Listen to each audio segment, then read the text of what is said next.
હેરાન થયેલા ઉપવનની હું યાદ બનીને જીવો છું. હર પાન ખરે હું વસંતની ફરિયાદ બનીને જીવો છું. માઇક ટેસ્ટિંગ માટે બોલું.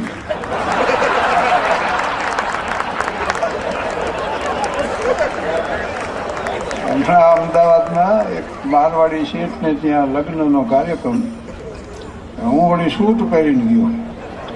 મેં કીધું જરા કામ માપવો પડે આપણો. હું દાખલ થયો ને તો વેવાઈએ મારી પાસે પાણી મંગાવ્યું.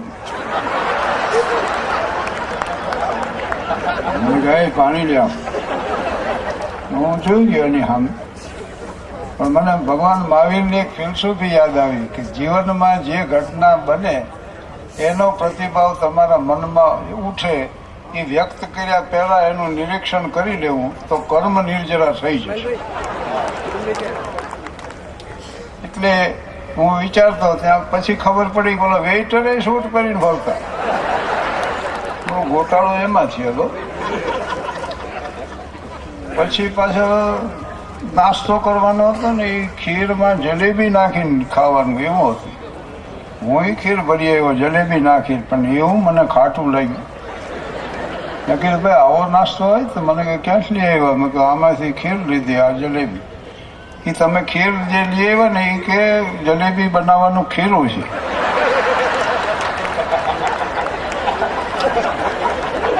એટલે બને છે, પણ જે માનવી પોતાની મૂર્ખાઈ ઉપર નિખાલસપણે હસી શકે છે ને એ સૌથી નિખાલસ માનવી. અને જે માણસ ખડખડાટ હસી શકે ને એના હૃદયમાં બુરાઈ નથી હોતી. તમે જયારે ખડખડાટ હશો ને ત્યારે વિચાર બંધ થઈ જાય છે. જોજો, હસવું ને વિચારવું બે હારે ન બને. અને વિચાર જ ન હોય તો પછી મન ક્યાંથી હોય? અને મન ન હોય તો અહમ ન હોય. વાત એ છે કે માણસ એટલો સરળ હોવો જોઈએ કે એની મૂર્ખાઈ ઉપર હસી શકે. હેનરી ફોર્ડે એના સંસ્મરણમાં લખ્યું છે કે મારી કાર લઈ અને હું નીકળી પડ્યો સવારમાં. ખુશનુમા વાતાવરણ હતું, હું કાર હલાવે જતો હતો. એમાં ગમે એ થયું, કાર ખોટવાઈ ગઈ. એટલે મારી સમજણ પ્રમાણે મેં રિપેર કરવા પ્રયાસ કર્યો, પણ ન થઈ. એમાં એક ખેડૂત નીકળ્યો ગાડું લઈ. મેં એને વિનંતી કરી કે ભાઈ નજીકના ગેરેજમાં પહોંચાડી દેશો? ઓલો કે હા. એને ફોર્ડની કાર દોરડાથી ગાડામાં બાંધી દીધી. ઢળીને લઈ ગયો ગામડાનું ગેરેજ, પણ કાર રિપેર કરી દીધી. ફોર્ડે એનું બિલ ચૂક્યું. આ ખેડૂતને $10 આપ્યા. ઓલો કે ના મારે નથી જોતો. કે નહીં લ્યો લ્યો. તોય ના પાડીને પછી ફોર્ડે કીધું કે સંકોચ ન રાખો, હેનરી ફોર્ડ શું ફોર્ડ મોટર કંપનીનો માલિક છું. ત્યારે એ ખેડૂતે કીધું કે સાહેબ તમે ગમે એ હો, હું એટલું સમજ્યું કે ફોર્ડ આવા ઠોઠા લઈને ન નીકળે.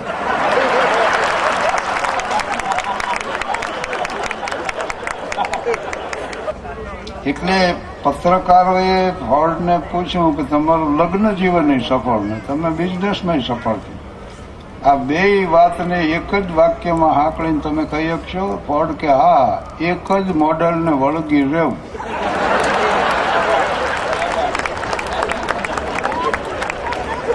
મારું ગામ થાનગઢ છે ને થાનગઢમાંથી જ એટલા બધા પાત્રો મળ્યા છે કે હજી બારગામ તપાસ નથી કર્યું. મારા મિત્ર છે ને મથુર, એને અહીંયા મહેમાન આવ્યા. એને એના દીકરા દામોદરને કીધું બેટા મહેમાન હાટું કંઈક લઈ આવે. દામોદર જઈને રિક્ષા લઈ આવ્યું. મહેમાન જ્યાં રવાના. પછી દામોદરે પૂછ્યું બાપા મહેમાન શું આવ્યા હતા? તારો હક પણ જોવાય. પછી મહેમાન ગોતવા નીકળ્યો, પણ પછી મહેમાન હાથ આવતા છે. આ મસોરને જોવા જેથી મહેમાન આવ્યા ને તેથી મને પૂછ્યું હતું કે બોલે અમે કઈ લાયકાત છે? મને કે મેં કીધું ઉંમર લાયક છે. પછી મસોરના લગ્ન થયા. હમણાં મને મળ્યો કે મારી પત્ની છે ને રોજ સવાર પડે ને $200 માંગે. મેં રોજ 200 માંગે તો હા. મેં કીધું રોજ $200 નું કરે શું? તો મને કહું આપું તો ખબર પડે.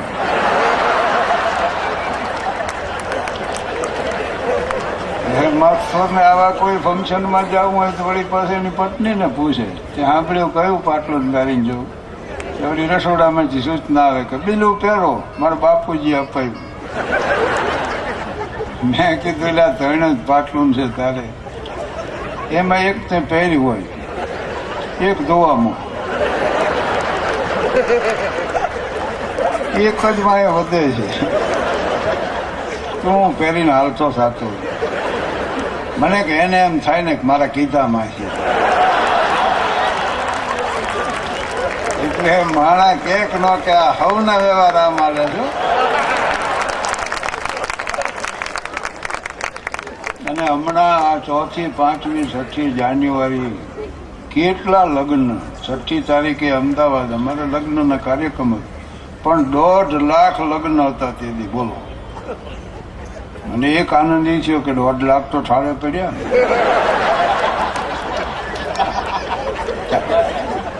મથુરના દીકરા દામોદરના હકપણની વાત હાલતી હતી. એટલે મથુર મને કે ગોળ તૈયાર રાખજો, આ નક્કી થાય ને ગોળ વેચવો પડશે. મેં કીધું તમે નક્કી કરો, ગોળ તો ગામ વેચશે.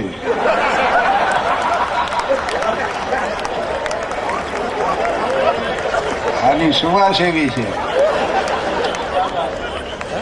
પણ એ પછી અમારા લગ્નના કાર્યક્રમમાં તાજા પરણેલાઓને હું પાછો શિખામણ આપું. કારણ કે જુવાની આવશે ને આમ બહુ ભાવાવેશમાં બહુ આવી જાય. પરિણાને જે મહિનો દીનો થયો હોય ને ત્યાં પત્નીને એવું મંડે કહેવા કે પ્રિય, મને બધી ખબર છે, હું તારે માટે લાયક નથી. મેં કીધું આવું કોઈની કહેશો નહીં. અરે થોડીક તો સરપ્રાઈઝ એના માટે રહેવા દો.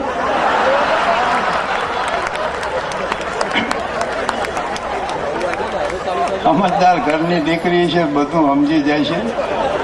તમારે આની ચોખવટ કરવાની કાંઈ જરૂર નહીં રહે. પણ જુવાનિયાઓ માટે આમ મોટો ભાગ યુવાનોનો છે. જુવાનિયાઓ માટે મને લાગણી બહુ, કારણ કે ભોળા હૃદય ના હોય. આ મથેડીમાં હૈયા લઈને ફરતા હોય કે કોઈક અણિયાણી આંખમાં વીંધી નાખે, પછી બેહાલ દશામાં એ નીકળી પડે. એ જ શેરીમાં બટી हुई दाढ़ी ने बिखरे हुए बाल ने फटे हुए कपड़े ने जिगर में दर्द ने दिल में ठेस, जिगर में दर्द दिल में ठेस और आया आंखों में 2 आंसू. जरा तो देख ले आकर मैं क्या क्या लेके आया हूँ, तेरे कुछे में अरमानों की दुनिया लेके आया हूँ. આ આવડા એ જે બજારમાં આંટો મારવા જાય ને પ્રેમમાં પડીને પાછા આવે, એક દીમાં તેને આખું જગત રંગીન થઈ જાય. સમંદરના તરંગો ચાંદલીમાં લીન લાગે છે, પવનની લહેર પણ જળકી ઉઠેલી બેન લાગે છે. એ કુદરત હો કે માનવ એક સરખો છે અનુભવા, જોવાની હોય છે ત્યારે બધું રંગીન લાગે. તમે તાલી ન પાડો તો હું તો બોલ્યો જઈએ.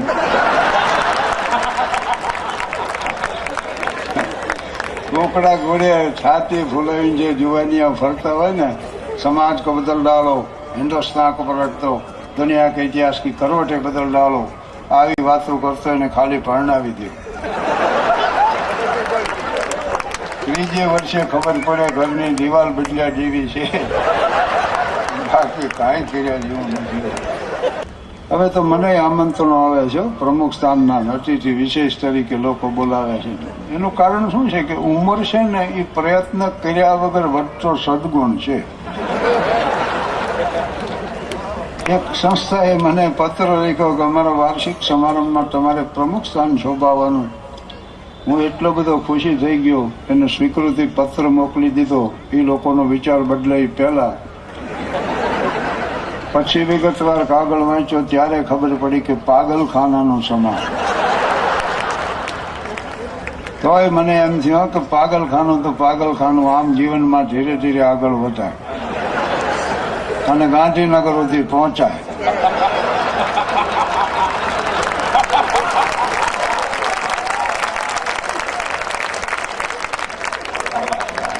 રાજકારણીઓ માટે એટલી જ લાગણી મને. ચૂંટણીમાં હારી જાય, ડિપોઝિટ જપ્ત થાય તોય જાહેર સભા કરે, અને એટલી મેદનીમાં પાછા જાહેર કરે કે હું હાર્યો નથી, મને હરાવવામાં આવ્યો. જનતાનો ચુકાદો મને માન્ય છે, પણ ભાઈ માન્ય જ હોય ને, એમ કઈ મંડી ઠેકીને વિધાનસભામાં જવાય. એટલે હું તો તૈયાર થઈને ગયો. મને એમ કે 5-25 જણા હામાં આવે છે, મોટું ઓડિયન્સ રાહ જોઈને બેઠું હોય છે. કોઈ હતું જ નહીં આમ. ઓફિસમાં જઈને મેં કીધું મારું પ્રમુખ સ્થાન છે, સમારંભ ક્યાં છે? એને બેઠો હતી. મને કે શેનો સમારંભ? પછી મેં એને કાગળ દેખાડ્યો, આ તમારી સંસ્થાનો પત્ર. ત્યારે બીજાએ એમ કીધું કે અમે જો લખ્યો હોય ને તો હોવો જોઈએ. પછી એક જણો જઈને સેક્રેટરીને બોલાયો કે હાલો એક પ્રમુખ આવ્યા છે ને સમારંભ ગોતે.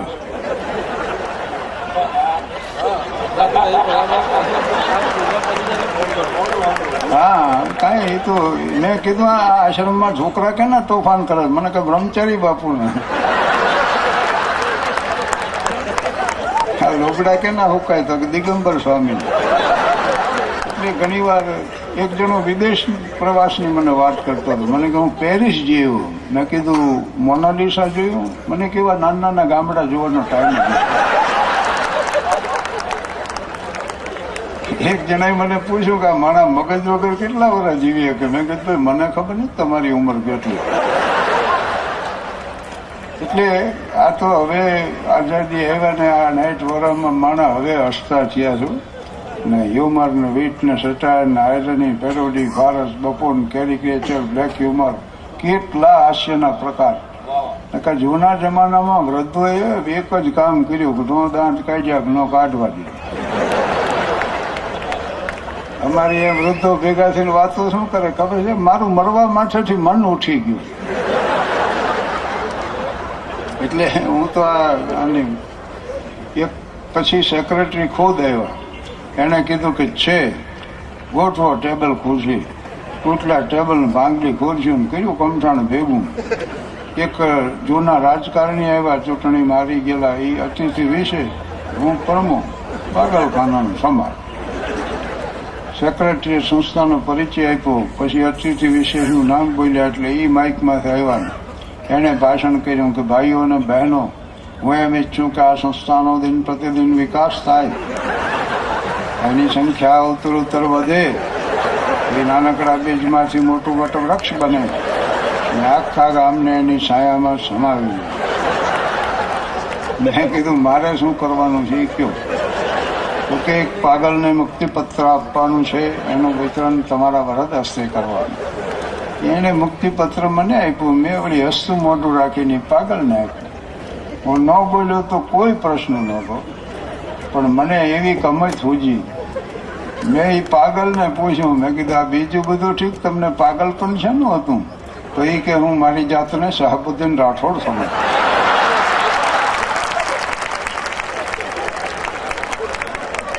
હા હા, હું મારી જાતને કે શહાબુદ્દીન રાઠોડ સમજતો. મેં કહ્યું આ શહાબુદ્દીન રાઠોડ હું છું. મને કઈ 3 મહિના થાય છે, પણ સારું થઈ જાય છે, માટે દાખલ થઈ જાવ. દાખલ થવાની છે. મંજિલ ન મળી એમાં મુકદ્દરનો વાંક છે, વળવાનો હું હતો અને રસ્તો વળી ગયો. આ તાપી નદીમાં પૂર આવ્યું ને, તબલાની જોડ તણાતી જાતી. તે ભજન મંડળીના 2 સભ્યો જોઈ ગયા કે આપણે જરૂર છે ને આ જોડ આમનામ જાય. જોખમ વગર આ જગતમાં ક્યાં કંઈ મળે? પૂરમાં ખાયબ ક્યાં બોલો. પણ જોડ પકડીને જ્યાં ખેંચી તો વાહે રામદાસ મહારાજ નીકળે. એને કેડે બાંધેલા. હાલતા હાલતા વગાડે ને સંતના હામિયામાં ગયા. નંદલાલ નૈરે આવો ને ઘરે કામ છે. ત્યાં ઘરે નો આવ્યા ને તાપીમાં ઉપડ્યા. પછી તો જોવાની હવે મહારાજને હોસ્પિટલમાં દાખલ કર્યા. પણ ભાનમાં આવ્યા ત્યારે પહેલું વાક્ય એ બોલ્યા કે એકાદી કલાનો સંગ હોય તો તરી જવાય. એકાદી કલાનો સંગ હોય ને તો તરી જવાય.